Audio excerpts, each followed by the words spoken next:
So, I'm just going to refer now to a phrase called frustration of contract, and it's one that you will probably hear referred to if you do continue with the HR, down the HR path.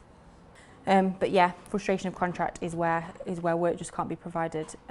It's quite rare, but it's not unheard of. So, for example, the individual that was within the business of mine that was refused the right to work in the UK, that's frustration of contract. He was then unable to do his work, not because he was refusing, but because he physically couldn't.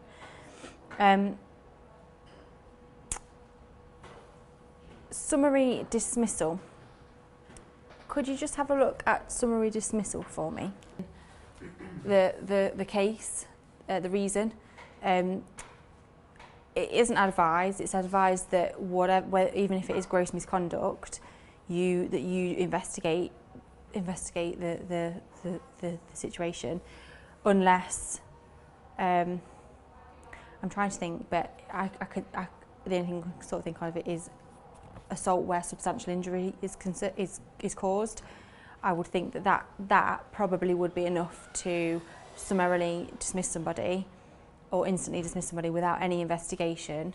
And but you would, if in their contract of employment you haven't got that you can dismiss, if it's gross misconduct, you can dismiss without notice pay.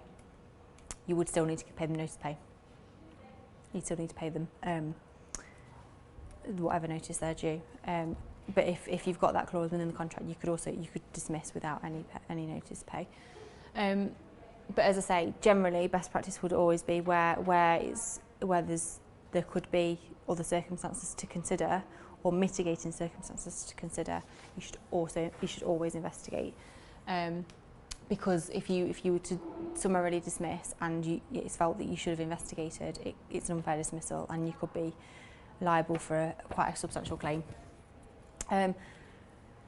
So we've covered frustration of contract essentially, but to cover what examples of what termination with notice may be, that could be a fixed term contract. If you're ending someone's fixed term contract, but it's been you've given them perhaps you've gone over. For example, and you might want to give them some notice, either notice pay in lieu of notice, or ask them to work some notice, perhaps for a handover or something.